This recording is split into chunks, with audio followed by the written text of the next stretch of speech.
ஆண்டவர் இரட்சகரும் ஆகிய இயேசு கிறிஸ்துவின் நாமத்திலே உங்களை வாழ்த்துகிறேன், வரவேற்கிறேன். இந்த ஞாயிற்றுக்கிழமையிலும் கூட கர்த்தரை ஆராதிக்கும்படியாக கர்த்தர் நம்மை ஒவ்வொருவரையும் கொண்டு வந்திருக்கிறார். அவருடைய கிருபை மேலானது, அவருடைய மகத்துவம் மிகவும் உயர்ந்ததாக காணப்படுகிறது. உலகம் முழுவதும் இந்த நாளிலே தந்தையர் தினத்தை கொண்டாடி கொண்டு இருக்கிற இந்த வேளையிலும் கூட நாம் இந்த செய்தியின் இறுதியிலே நம்முடைய தகப்பன்மார்களுக்காக நான் ஜெபிக்க போகிறோம். தந்தையர்கள் நம் ஒவ்வொருடைய வாழ்க்கையிலுமே மிகவும் பெரிதான ஒரு பங்கு வகிக்கிறவர்களாக இருக்கிறார்கள். சிறிய குழந்தைகள் முதல் பெரியவர்கள் வரையிலும் நம் ஒவ்வொருடைய தந்தையர்களும் மிகவும் முக்கியமான பங்குகளை நம்முடைய வாழ்க்கையில வகிக்கிறார்கள். இந்த வேளையிலும் கூட நாம் வேதத்திலிருந்து ஒரு தந்தையினுடையதான செயல்பாடுகள் தன்னுடைய பிள்ளைகளிடத்தில் எப்படி இருக்க வேண்டும் என்கிறதான ஒரு சில காரியங்களை நாம் இந்த காலை வேளையிலே படிக்க போகிறோம். வேதத்திலே அநேக விதமான உதாரணங்களை நாம் பார்க்க முடியும். அநேக தந்தையர்கள் தங்களுடைய பிள்ளைகளை வளர்த்தினதான விதத்தை நாம் பார்க்க முடியும். தந்தையர்களுக்கு என்று சொல்லி அநேக விதமான அறிவுரைகள் கொடுக்கப்பட்டிருக்கிறதை நாம் பார்க்க முடியும். இன்றைக்கு அதிலிருந்து ஒரு தந்தையினுடையதான நோக்கங்கள், செயல்பாடுகளை மாத்திரமே இன்றைக்கு நாம் பார்க்க போகிறோம். 1 நாளாகமம் 28வது அதிகாரம் வசனம் 9-10 படிக்கலாம்.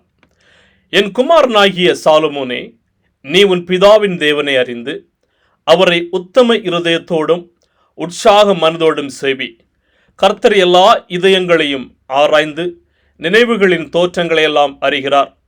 நீ அவரை தேடினால் உனக்கு தென்படுவார். நீ அவரை விட்டுவிட்டால் அவர் உன்னை என்னென்றைக்கும் கைவிடுவார். இப்போதும் எச்சரிக்கையாயிரு. பரிசுத்த ஸ்தலமாகிய ஒரு ஆலயத்தை கட்டுவதற்கு கர்த்தர் உன்னை தெரிந்து கொண்டார். நீதியுடன் கொண்டு அதை நடப்பி என்று சொன்னான். இந்த பகுதி தாவீது என்கிறதான ஒரு தகப்பனை குறித்து நாம் இதில் பார்க்க முடியும். தாவீது தன்னுடைய மகனாகிய சாலமோனுக்கு கொடுக்கிறதான ஒரு சில அறிவுரைகள் இதிலே கொடுக்கப்பட்டிருக்கிறது. நாம் என்னென்ன விதமான அறிவுரைகள் தாவீது தன்னுடைய மகனுக்கு கொடுக்கிறார் என்கிறதை பார்க்கிறது என்பதாக இதனுடைய பின்னணியத்தை பார்க்கிறதான போது, இஸ்ரவேல் ஜனங்கள் அவர்கள் எகிப்திலே அடிமைத்தனத்திற்குள்ளதாக காணப்படுகிறார்கள். அடிமைத்தனத்திலிருந்து மோசே மூலமாக இவர்களை தேவன் மீட்டு கொண்டு வருகிறார். இவர்கள் இஸ்ரவேலுக்குள்ளதாக மறுபடி வந்ததான போது தங்களுடைய வாழ்க்கையை புதுப்பித்துக் கொள்ளும் வண்ணமாகவும் தங்களுடைய வாழ்க்கையிலே ஒரு ஐடென்டிட்டியை உருவாக்கும் வண்ணமாகவும் அவர் அநேக விதமான செயல்பாடுகளை இந்த ஜனங்கள் ஏற்படுகிறார்கள். இந்த நிலைமையிலே தேவ ஆலயத்தை கட்டுகிறதற்கான ஒரு முயற்சியிலே தாவீது ஈடுபடுகிறார். ஆனால் தேவன் தாவீதினிடத்தில் சொல்லுகிறார், நான் உன்னை கொண்டு இந்த ஆலயத்தை கட்டுகிறது கிடையாது, உன்னுடைய குமாரனாகிய சாலமோனை கொண்டு இந்த ஆலயத்தை நான் கட்டப்போகிறேன் என்று தேவன் தாவீதுக்கு சொல்லுகிறார். இப்போது இந்த விதமான ஒரு சூழ்நிலையிலே தாவீது மூப்பர்களையும் தலைவர்களையும் தன்னுடைய மகனாகிய சாலமோனையும் தன்னுடைய வாழ்க்கையின் இறுதி காலகட்டத்திலே இவர்களுக்கு கொடுக்கிறதான ஒரு அறிவுரையாக இது இருக்கிறது. இப்போது நாம் படித்ததான இந்த வசனம் தன்னுடைய குமாரனாகிய சாலமோனுக்கு கொடுக்கிறதான ஒரு அறிவுரையாக இருக்கிறது. நாம் பெற்றோர்கள் எல்லாருமே தங்களுடைய பிள்ளைகளுக்கு அறிவுரைகளை நாம் கொடுக்கிறவர்களாக இருக்கிறோம். சில நேரங்களிலே அவர்கள் வழி தவறி செல்லுகிறதான போது நாம் அறிவுரை வழங்குகிறோம். சில நேரங்களிலே தன்னுடைய வாழ்க்கையின் முன்னேற்றத்திற்கு என்று சொல்லி நாம் அறிவுரை வழங்குகிறோம். சில நேரங்களிலே அவர்கள் தன்னுடைய வாழ்க்கையில் ஒரு நன்மையானதை பெற்றுக்கொள்ள வேண்டும் என்கிறதற்காக நாம் எல்லா பெற்றோருமே அவர்களுக்கு பிள்ளைகளுக்கு அறிவுரை வழங்குகிறவர்களாக இருக்கிறோம். அப்படிப்பட்டதான ஒரு அறிவுரை தான் தாவீது ஒரு தகப்பனாக தன்னுடைய மகனாகிய சாலமோனுக்கு கொடுக்கிறதான அறிவுரைகள் இந்த பகுதியில் கொடுக்கப்பட்டிருக்கிறது. என்னென்ன விதமான அறிவுரைகளை இவர் கொடுக்கிறார் என்று பார்த்தால் ஒரு 4 விதமான காரியங்களை இந்த வசனம் 9 நாம் பார்க்க முடியும். அந்த வசனம் சொல்லுது பாருங்கள். வசனம் 9 சொல்லுகிறது, என் குமாரனாகிய சாலமோனே, நீ உன் பிதாக்களின் தேவனை அறிந்து அவரை உத்தம இருதயத்தோடும் உற்சாக மனதோடும் சேவி. கர்த்தர் எல்லா இதயங்களையும் ஆராய்ந்து நினைவுகளின் தோற்றங்களையெல்லாம் அறிகிறார். நீ அவரை தேடினால் உனக்கு தென்படுவார். நீ அவரை விட்டுவிட்டால் அவர் உன்னை என்னென்றைக்கும் கைவிடுவார்.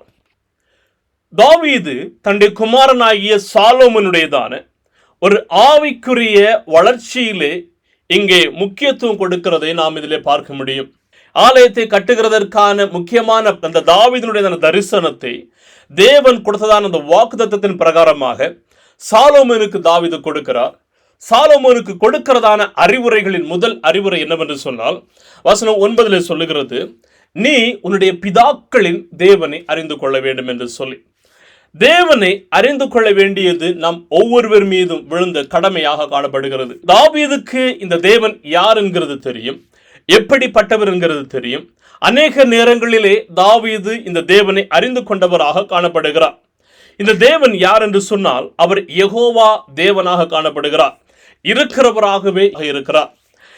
இஸ்ரவேல் ஜனங்கள், யூத ஜனங்கள் இந்த யெகோவா என்கிறதான பெயரை அவர்கள் தங்களுடைய நாவினால் உச்சரிக்கிறது கிடையாது. ஏனென்று சொன்னால், அந்த அளவிற்கு பயமும் நடுக்கத்தோடும் இந்த யெகோவா தேவனுடைய நாமத்தை வணங்கினதான ஆராதித்ததான ஜனங்களாக இருந்தார்கள்.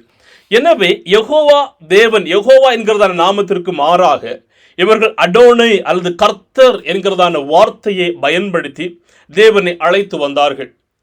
இப்படி தாவீது இந்த தேவன் யார் என்று தெரியும், எப்படிப்பட்டவர் என்கிறதையும் இந்த தாவீது அறிந்தவராக இருக்கிறார். அப்படி அறிந்து தன்னுடைய மகனாகிய சாலமோனுக்கு சொல்லுகிறார், நீ இந்த தேவனை ஒரு தனிப்பட்ட முறையிலே அறிந்து கொள்ள வேண்டியது அவசியம். இந்த தேவனை நீ ருசித்து பார்க்க வேண்டியது அவசியம். இந்த தேவனுடைய கிரியைகளை நீ அறிந்து கொள்ள வேண்டியது அவசியமானதாக இருக்கிறது என்று சொல்லி தன்னுடைய மகனுக்கு கொடுக்கிறார். நீங்களும் நானும் ஆராதிக்கிறதான இந்த தேவன் யார்? இந்த தேவன் யார் என்று பார்த்தால், அவர் நித்தியமான தேவனாக இருக்கிறார். அவர் ஆதியும் அந்தமுமான தேவனாக இருக்கிறார். சதா காலங்களிலும் ஜீவிக்கிறதான ஒரு தேவனாக இந்த தேவன் காணப்படுகிறார். இந்த தேவன் எல்லா இடத்திலும் நிறைந்ததான தேவனாக இருக்கிறார். இவருக்கு முன்பதாக நாம் எந்த இடங்களிலுமே போய் மறைந்திருக்க முடியாது. இந்த தேவன் சகல வல்லமையுள்ள தேவனாக இருக்கிறார். இவர் இந்த உலகத்தை சிருஷ்டித்தவர், இந்த உலகத்தை உருவாக்கினவர், எல்லாவற்றையும் அவர் ஆளுகிறதான ஒரு அதிகாரியாகவும் இந்த தேவன் காணப்படுகிறார். இந்த தேவன் அவர் பரிசுத்தராக இருக்கிறார். இந்த தேவன் அவர் தூய்மையானவராக இருக்கிறார். எந்த விதமான பாவங்களோ சாபங்களோ கபடுகளோ இந்த தேவனிடத்திலே காணப்படுகிறது இல்லை. இந்த தேவன் அன்பு நிறைந்த தேவனாக காணப்படுகிறார்.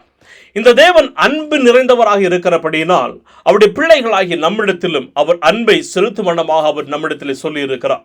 அது மாத்திரமல்லாமல் இந்த தேவன் சகலவற்றையும் அறிந்ததான தேவனாக இருக்கிறார். அவருக்கு நம்முடைய வாழ்க்கையை பற்றி தெரியும், நம்முடைய சூழ்நிலைகளை பற்றி தெரியும், நம்முடைய பேச்சுகள் தெரியும். நாம் என்ன பேச போகிறோம், என்ன செய்ய போகிறோம், எங்கு செல்ல போகிறோம் என்று எல்லாவற்றையுமே இந்த தேவன் அறிந்தவராக இருக்கிறார். நம்முடைய வாழ்க்கையிலே காணப்படுகிறதான எல்லா நிகழ்வுகளையும் இவர் அறிந்திருக்கிறவர், எல்லா சூழ்நிலைகளையும் இவர் அறிந்திருக்கிறவர். எனவேதான் அவர் நமக்கு சொல்லுகிறார், வருத்தப்பட்டு பாரம் சுமக்கிறவர்களை நீங்கள் எல்லாரும் என்னிடத்தில் வாருங்கள், நான் உங்களுக்கு இளைப்பாறுதல் தருவேன் என்று சொல்லி. அப்படியானால் இந்த தேவனால் அறியாத காரியம் ஒன்றுமே கிடையாது. இந்த தாவீது இந்த தேவன் எப்படிப்பட்டவர், யார் என்கிறதை அவர் அறிந்தவராக உணர்ந்தவராக தன்னுடைய மகனுக்கு சொல்லுகிறதான ஒரு காரியம் இதுவாக இருக்கிறது.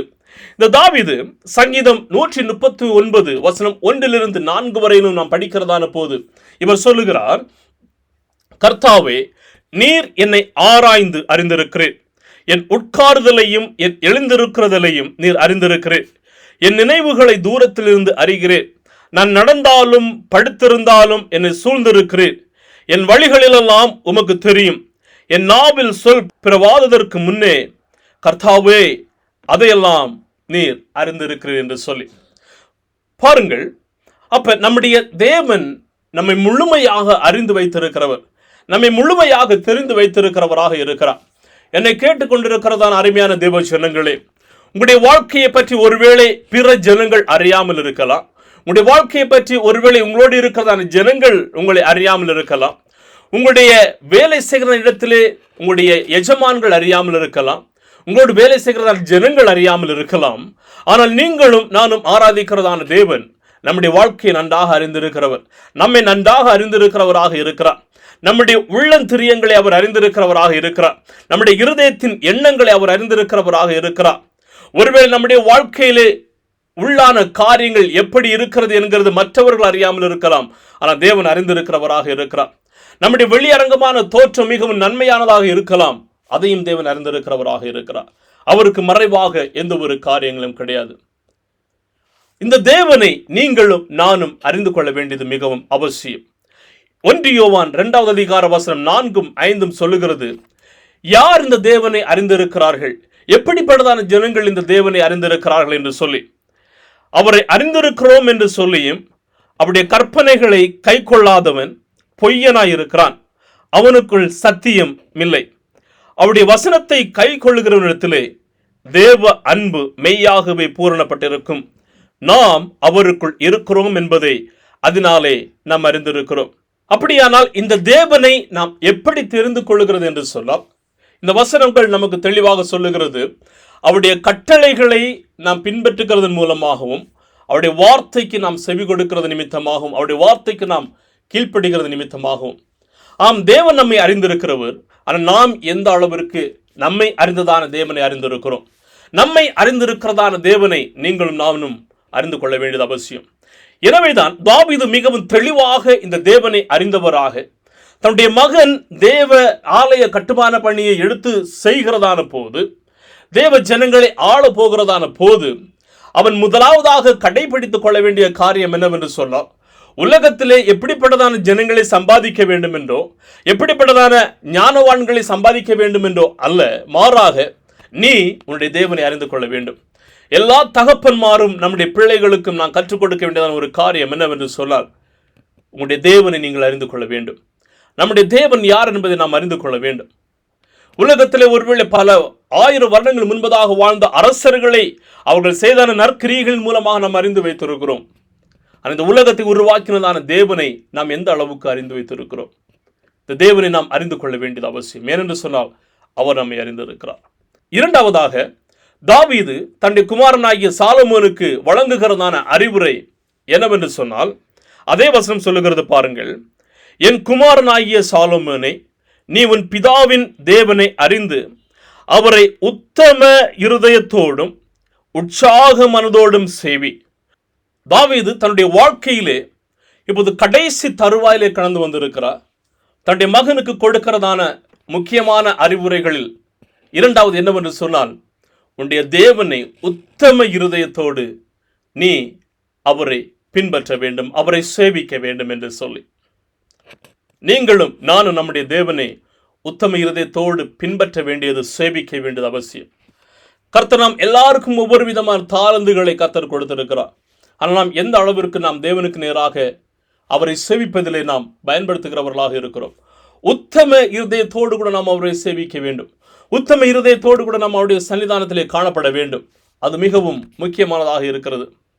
அநேக ஜனங்கள் தங்கள் வேலை செய்கிறதான இடங்களிலே தங்களுடைய எஜமான்களை, பாஸை பார்க்கிறதான போது மாத்திரம் பயங்கரமாக உத்தமமாக செயல்படுகிறதை போல காண்பிப்பார்கள்.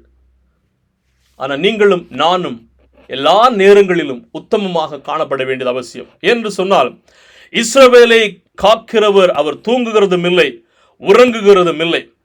மனுபுத்திரனை அவர் கண்ணோக்கி பார்த்து கொண்டிருக்கிறார். தேவனை தேடுகிற உணர்வுள்ளவன் உண்டோ என்று சொல்லி அவர் பரலோகத்திலிருந்து மனுபுத்திரனை கண்ணோக்கி பார்த்து கொண்டிருக்கிறார். அவர் நம்மை பார்க்கிறதான போது நாம் முழு இருதயத்தோடும் உத்தம இருதயத்தோடும் உற்சாக மனதோடும் நாம் அவரை தேடுகிறவர்களாக காணப்பட வேண்டும்.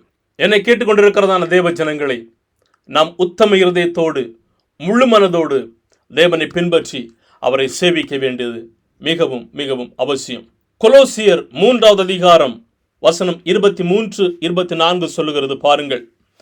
நீங்கள் கர்த்தராகிய இயேசு கிறிஸ்துவை சேவிக்கிறதுனாலே சுதந்திரமாகிய பலனை கர்த்தராலே பெறுவீர்கள் என்று அறிந்து எதை செய்தாலும் அதை மனுஷனுக்கென்று செய்யாமல் கர்த்தருக்கு என்றே மனப்பூர்வமாய் செய்யுங்கள். நாம் எதை செய்தாலும் கர்த்தருக்கு என்று மனப்பூர்வமாக செய்ய வேண்டும். உத்தமமாக முழு மனதோடு கர்த்தரை சேவிக்கிறது என்று சொன்னால் என்ன? அப்படி என்று சொன்னால், நம்முடைய அர்ப்பணிப்பிலும் நம்முடைய தியானத்திலும் நாம் முழுமையாக நாம் தேவனுக்கு நாம் கவனம் செலுத்த வேண்டும். முழுமையாக நாம் தேவனை பின்பற்றுகிறவர்களாக நாம் காணப்பட வேண்டும். ஏதோ ஒரு நமக்கு நேரம் கிடைக்கும் போது மாத்திரம் நாம் தேவனுக்கு உண்மையாக இருக்க வேண்டும் என்கிறது அல்ல. எல்லா நேரங்களிலும் நம்முடைய வாழ்க்கையை தேவனுக்கு என்று சொல்லி அர்ப்பணிக்கிறதான ஒரு வாழ்க்கை, தேவனுக்கு என்று சொல்லி உத்தமமாக முழு மனதோடு அவரை சேவிக்கிறதான ஒரு மனிதன் தேவனிடத்திலே அவன் நெருங்குகிறதற்கு முயற்சிப்பான். தேவனுடைய வார்த்தைகளை தியானிக்கிறதில் அவன் முயற்சிப்பான். எல்லா நிலைகளிலும் அவன் உத்தமத்தை காத்து கொள்ளுகிறவனாக இருப்பான். எல்லா நேரத்திலும் தேவனோடு கூட நெருங்க வேண்டும் என்கிறதான வாஞ்சை அவனுக்கு காணப்படும். தேவனை நோக்கி நெருங்க வேண்டும் என்று அவன் முயற்சி செய்கிறவனாகவும் காணப்படுவான். அவன் கடைசி வரையிலும் உண்மை உள்ளவனாக காணப்படுவான். எதற்காக நாம் அவரை உத்தமமாக நாம் சேவிக்க வேண்டும்? அதே வசனம் சொல்லுகிறது பாருங்கள். கர்த்தர் எல்லா இருதயங்களையும் ஆராய்ந்து நினைவுகளின் தோற்றங்களை எல்லாம் அவர் அறிகிறவராக இருக்கிறார். அப்படியானால் நம்முடைய இருதயங்களை அவர் ஆராய்ந்து அவர் பார்க்கிறவராக இருக்கிறார். ஏதோ ஒரு சாதாரண முறையில் அவர் பார்க்கிறதில்லை, அவர் ஆராய்ந்து பார்க்கிறவர். அவர் சர்ச் பண்ணி பார்த்து கொண்டே இருக்கிறதான ஒரு தேவனாக காணப்படுகிறார். நீங்களும் நானும் அவர் நம்மை ஆராய்கிறதான போது யோசுவாவை போல சொல்ல வேண்டியது அவசியம். நானும் என் வீட்டாருமோ என்றால் கர்த்தரையே முழு மனதோடு கூட சேவிப்போம் என்று நாம் சொல்ல வேண்டியது அவசியம். ஏனென்று சொன்னால் தாவீது இதை மிகவும் தெளிவாக புரிந்து வைத்திருக்கிறவர். தாவீது தேவன் என்ன விதமான கட்டளைகளை இஸ்ரவேல் ஜனங்களுக்கு கொடுத்தார் என்கிறதை மிகவும் நன்றாக தெரிந்து வைத்திருந்ததான ஒரு மனிதனாக தாவீது காணப்படுகிறார். 1 சாமுவேல் 12வது அதிகார வசனம் 14 சொல்லுகிறது, நீங்கள் கர்த்தருடைய வாக்குக்கு விரோதமாய் கலகம் பண்ணாமல் கர்த்தருக்கு பயந்து அவரை சேவித்து அவருடைய சத்தியத்திற்கு கீழ்ப்படிந்தால் நீங்களும் உங்களை ஆளுகிற ராஜாவும் உங்கள் தேவனாகிய கர்த்தரை பின்பற்றுகிறவர்களாக இருப்பீர்கள். கர்த்தருக்கு பயந்து அவரை நாம் சேவிக்க வேண்டியது அவசியம். எனவேதான் இதை நன்றாக அறிந்தவராக தாவீது சாலமோனுக்கு எடுத்துரைக்கிறார், நீ முழு மனதோடு கூட முழு சிந்தையோடு கூட மனப்பூர்வமாக கர்த்தரை பின்பற்ற வேண்டியது அவசியம். நீ உன்னுடைய தேவனாகிய கர்த்தரை அறிந்து கொள்ள வேண்டும். உன்னுடைய தேவனாகிய கர்த்தரை முழு மனதோடு மனப்பூர்வமாக நீ அவரை சேவிக்க வேண்டும். மூன்றாவதாக அதே வசனம் சொல்லுகிறது பாருங்கள், நீ அவரை தேட வேண்டும். நீ அவரை தேட வேண்டும். எதற்காக நீ அவரை தேட வேண்டும் என்று சொன்னால், தேடுகிறதான போது நீ அவரை கண்டு கொள்ளுவாய் என்று தாவீது சொல்லுகிறார். நான் இந்த பகுதியை பற்றி நான் அதிகமாக விளக்க விரும்பவில்லை. ஆனால் ஒன்றை மாத்திரம் நான் சொல்லிக்கொள்ள விரும்புகிறேன். நீங்களும் நானும் இந்த தேவனை தேடுகிறதான போது நாம் அவரை கண்டு கொள்ளுகிறவர்களாக இருப்போம். அவரை தேடவில்லை என்று சொன்னால் அவரிடத்திலிருந்து நாம் எதையுமே எதிர்பார்க்க முடியாது. நாம் அவரை தேடும் வண்ணமாக தான் நாம் அழைக்கப்பட்டிருக்கிறோம். அவரை தேடுகிறதற்காக தான் நாம் அழைக்கப்பட்டவர்களாகவும் இருக்கிறோம். அவரை தேட வேண்டியது அவசியம். கர்த்தரை முழு மனதோடு கூட தேடுவாய் ஆகில் நாம் அவரை கண்டு கொள்ளுகிறவர்களாக காணப்படுவோம்.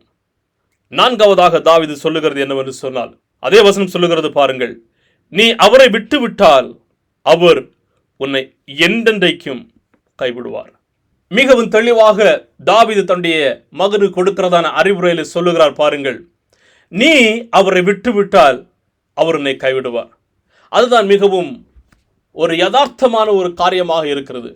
நீங்களும் நானும் ஆண்டவரை ஆராதிக்கும்படியாக அவரை சேவிக்கும்படியாக அழைக்கப்பட்டிருக்கிறோம்.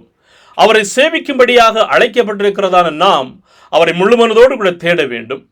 அவரை நாம் முழுமனதோடு கூட தேடும் போது அவரை விட்டு ஒருபோது நாம் விலகாமல் இருக்க வேண்டியது அவசியம். ஒருவேளை நாம் அவரை விட்டு விலகுகிறோமே என்று சொன்னால் தாவீது சொல்லுகிறார், அவர் உன்னை கைவிடுவார் என்று சொல்லி. நம்முடைய வாழ்க்கையிலும் நாம் தேவனை ஒருபோதும் விட்டு விலகாமல் இருக்க வேண்டியது அவசியம். இயேசுவை அநேக ஜனங்கள் பின்பற்றுகிறார்கள். அநேக ஜனங்கள் இயேசுடைய வார்த்தைகளை கேட்கிறார்கள், உபதேசங்களை கேட்கிறார்கள். இப்போது ஊழியத்திலே ஒரு சில விதமான பாடுகள் உபத்திரவங்கள் வருகிறது. அந்த சூழ்நிலைகளிலே அவர்கள் எல்லாரும் இயேசுவை விட்டு விலகி செல்லுகிறார்கள். இப்போது இயேசுவோடு கூட தன்னுடைய 12 சீசர்கள் இருக்கிறார்கள். இவர்களை பார்த்து இயேசு கேட்கிறார். யோவான் 6வது அதிகாரம். அப்பொழுது இயேசு 12 நோக்கி, நீங்களும் போய்விட மனதாய் இருக்கிறீர்களா என்றார். சீமோன் பேதுரு அவருக்கு பிரதித்திரமாக, ஆண்டவரே, யாரிடத்தில் போவோம்? நித்திய ஜீவ வசனங்கள் உம்மிடத்தில் உண்டே என்று சொல்லி. ஆம் பிரியமானவர்களே, அவரை விட்டு நாம் எந்த இடங்களில் நாம் செல்ல முடியாது. நாம் அவரை ஒருவேளை நம்முடைய வாழ்க்கையிலே நம்முடைய பழக்க வழக்கங்கள் நிமித்தமாக, நம்முடைய சூழ்நிலைகள் நிமித்தமாக, நம்முடைய செயல்பாடுகள் நிமித்தமாக, நம்முடைய பேச்சுகள் நிமித்தமாக நாம் இயேசுவை விட்டு விடுகிறவர்களாக இருக்கிறோம் என்று சொன்னால் அவரும் நம்மை கைவிடுகிறவராக இருக்கிறார். அருமையான பெற்றோர்களே, அருமையான தந்தையர்களே, உங்களுடைய பிள்ளைகளுக்கு நீங்கள் சொல்லிக் கொடுக்கிறதான ஒரு காரியம், எந்த சூழ்நிலைகளிலும் இந்த இயேசுவை நாம் விட்டுவிடவே கூடாது. ஒருபோது நாம் இந்த இயேசுவை விட்டுவிடாமல் இருக்க வேண்டியது அவசியம். ஏனென்று சொன்னால் இந்த தேவன் தான் நம்முடைய வாழ்க்கையினுடையதான ஒரு ஆதாரமாக இருக்கிறார். இந்த தேவன் தான் நம்முடைய வாழ்க்கையினுடையதான சொத்தாக இருக்கிறார்.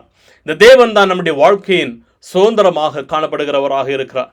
எல்லா சூழ்நிலைகளிலும் நாம் அவரை விட்டு பின்னோக்கி பார்க்கவே கூடாது. கிறிஸ்துவுக்காக முன்வைத்ததான காலை நாம் முன்னோக்கி ஓட வேண்டியது அவசியம். அவரை ஒருபோதும் நாம் விட்டு விலகாமல் இருக்க வேண்டியது அவசியம். தாவீது தன்னுடைய வாழ்க்கையின் ஒரு பகுதியிலே தன்னுடைய குமாரனாகிய சாலமோனுக்கு கொடுத்ததான ஒரு அறிவுரை தான் இந்த அறிவுரையாக காணப்படுகிறது. ஆனால் தாவீதும் தன்னுடைய வாழ்க்கையிலே அநேக இடங்களில் அவர் தவறினவராக இருக்கிறார். ஆனால் தவறினதான போது அவர் அப்படியே இருந்து விடவில்லை. மாறாக தேவ சமூகத்திலே கடந்து வந்து தன்னுடைய குறைகளையும் பாவங்களையும் அக்கிரமங்களையும் அவர் அறிக்கையிட்டவராக இருக்கிறார் என்று சங்கீதம் 51 நாம் பார்க்க முடியும். அறிக்கையிட்டு தேவனுடைய சமூகத்திலே அவர் கடந்து வந்து அவர் சொல்லுகிறார். சங்கீதம் 103 சங்கீதம் 13 வசனத்திலே, தகப்பன் தன் பிள்ளைக்கு இறங்குகிறது போல கர்த்தர் தமக்கு பயந்தவர்களுக்கு இறங்குகிறார் என்று சொல்லி. ஆம் பிரியமானவர்களே, ஒரு தகப்பன் தன்னுடைய பிள்ளைக்கு எப்படி இறங்குகிறானோ அதை விடவும் அதிகமாக நம்முடைய தேவன் அவருடைய பிள்ளைகளாகிய நமக்கு இறங்குகிறவராக காணப்படுகிறார். நம்முடைய வாழ்க்கையிலே அநேக விதமான சவால்கள் இருக்கலாம், அநேக விதமான உபத்திரவங்கள் இருக்கலாம், அநேக விதமான காரியங்கள், நாம் நினைக்காத காரியங்கள் அநேகம் காணப்படலாம். ஆனால் இவைகள் எல்லாவற்றிலும் மத்தியிலும் நாம் பயந்தும் துவண்டும் போகாத படிக்கு தேவனை நோக்கி சார்ந்திருக்க வேண்டியது அவசியம். என்று சொன்னால் அவர் நம்மை தேற்றுகிறவராக இருக்கிறார். அவர் நமக்கு இறங்குகிறதான தேவனாக இந்த தேவன் காணப்படுகிறவராக இருக்கிறார். எனவே தாவீது தன்னுடைய குமாரனுக்கு கொடுத்ததான காரியங்களை குறித்து நாம் இந்த வேலையிலே பார்த்தோம். இந்த வேதத்திலே அநேக விதமான உதாரணங்கள் கொடுக்கப்பட்டிருக்கிறது. நம்முடைய முற்பிதாக்கள் தன்னுடைய பிள்ளைகளுக்கு கொடுத்ததான அறிவுரைகள், நீதிமொழிகள் எழுதுறதான புஸ்தகங்களை பார்க்கிறதான போது ஒரு தகப்பன் எப்படி தன்னுடைய பிள்ளைகளை வழிநடத்த வேண்டும், எப்படி ஒரு தன்னுடையதான பிள்ளைகளை போதிக்க வேண்டும் என்கிறதான காரியங்கள் அநேக விதமாக அதில் கொடுக்கப்பட்டிருக்கிறது. புதிய ஏற்பாட்டிலே நாம் வருகிறதான போது இயேசு கிறிஸ்துவின் இந்த உலக பிரகாரமான தகப்பனார் ஒரு மிகவும் முக்கியமான ஒரு முன் உதாரணமாக இருக்கிறார். எப்படி இயேசு கிறிஸ்துவார் வளர்த்தினார் என்கிறதான காரியங்கள் குறித்து இன்றைக்கு அருமையான பெற்றோர்களை, அருமையான தகப்பன்மார்களை, தாய்மார்களை, உங்களுடைய பிள்ளைகளை நீங்கள் எந்த முறையிலே வளர்த்துகிறவர்களாக இருக்கிறீர்கள்? நீங்களும் நானும் சரியான முறையிலே நம்முடைய பிள்ளைகளை நாம் வளர்த்துகிறவர்களாக காணப்பட வேண்டும். எல்லா தகப்பன்மாரும் தன்னுடைய பிள்ளைகளுடையதான வாழ்க்கையின் உயர்வை குறித்து கரிசனை உள்ளவர்களாக இருக்கிறோம்.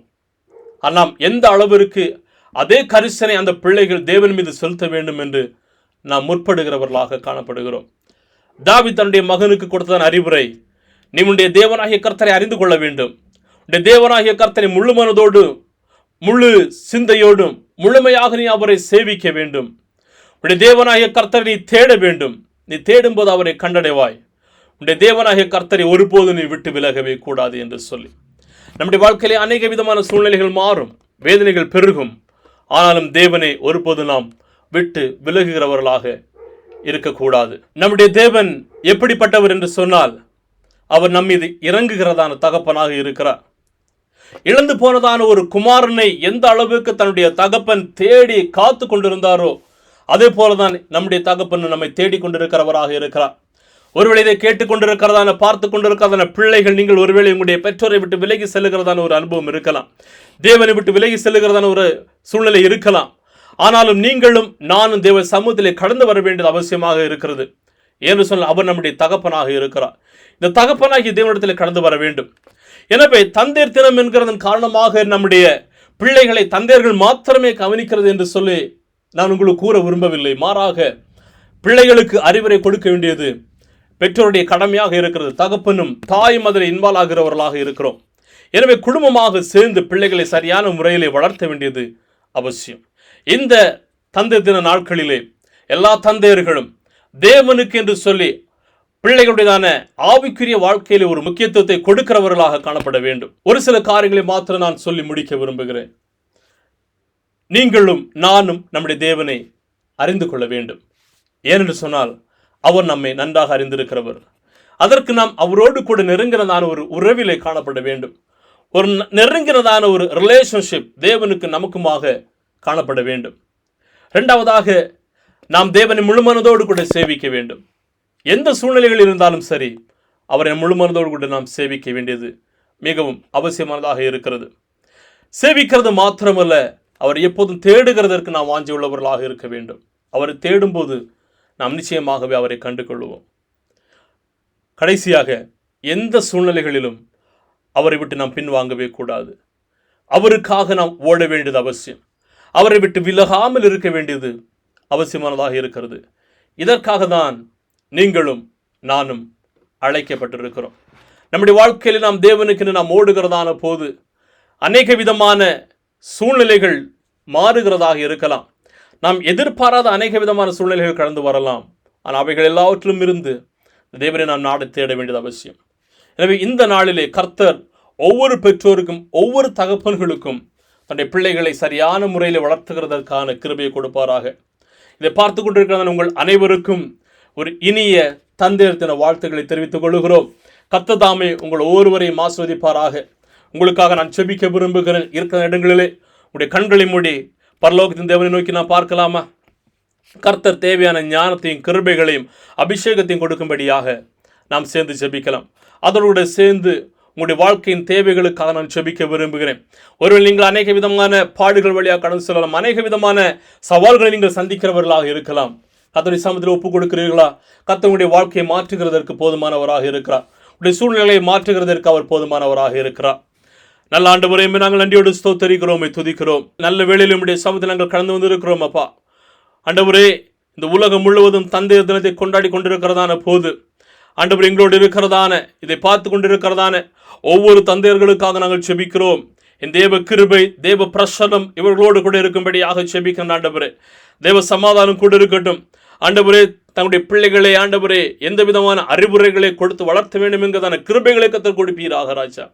ஆண்டவர் மற்றும் இதை பார்த்து கொண்டிருக்கிற ஒவ்வொருவருக்காக செபிக்கிறோம். ஆண்டவர் தன்னுடைய வாழ்க்கையில் ஏன் இந்த பிரச்சனைகள், ஏன் இந்த போராட்டம், ஏன் இந்த கண்ணீரின் அனுபவங்கள் என்று சொல்லி யாராவது காணப்படுகிறார்கள் என்று சொன்னால் தேவ கிருபைகளை சூழ்ந்து கொள்ளட்டும். பிதா, குமாரன், பரிசுத்தாவின் நாமத்திலே பிள்ளைகளை கர்த்தர் ஆசீர்வதிப்பீராக. சமாதானத்தை கர்த்தர் கொடுக்கும்படியாக ஜெபிக்கிறேன். ஆண்டவரே, ஜெபத்தை கடவுள் நன்றி செலுத்துகிறோம். இயேசுவின் நாமத்தில் ஜெபிக்கிற நல்ல பிதாவே, ஆமென். என் ஆத்துமாவே கர்த்தரை ஸ்தோத்திரி, என் முழுமையோட பரிசுத்த நாமத்தை ஸ்தோத்திரி. என் ஆத்துமாவே கர்த்தரை ஸ்தோத்திரி, அவர் செய்த சகல உபகாரங்களையும் மறவாதே. ஆமென், ஆமென். நம்முடைய கர்த்தராகிய இயேசு கிறிஸ்துவின் கிருபையும் பிதாவாகிய தேவனுடைய அன்பும் பரிசுத்த ஆவியினுடைய ஐக்கியமும் இன்னும் சதா காலங்களிலும் நாம் அனைவரோடும் கூட இருப்பதாக. ஆமென். கர்த்தர் தாமே உங்கள் ஒவ்வொருவரையும் ஆஸ்வதிப்பாராக. தெய்வ பிரசன்னமும் தெய்வ கிருபைகளும் உங்களோடு இருக்கட்டும். உங்களுக்கு ஏதாவது ஜெப தேவைகள் காணப்படுகிறது என்று சொன்னால் நீங்கள் கீழே கொடுக்கப்பட்டிருக்கிற இந்த நம்பர்லையோ நீங்கள் வாட்ஸ்அப் மூலமாகவோ அல்லது தொலைபேசி மூலமாக நீங்கள் எங்களை தொடர்பு கொள்ளும்படியாக கேட்டுக்கொள்கிறேன். தேவ கிருபைகளும் சமாதானமும் உங்களோடு இருந்து உங்களை வழிநடத்தட்டும். தேவ பிரசன்னம் உங்களை ஆளுவதாக. ஆமென்.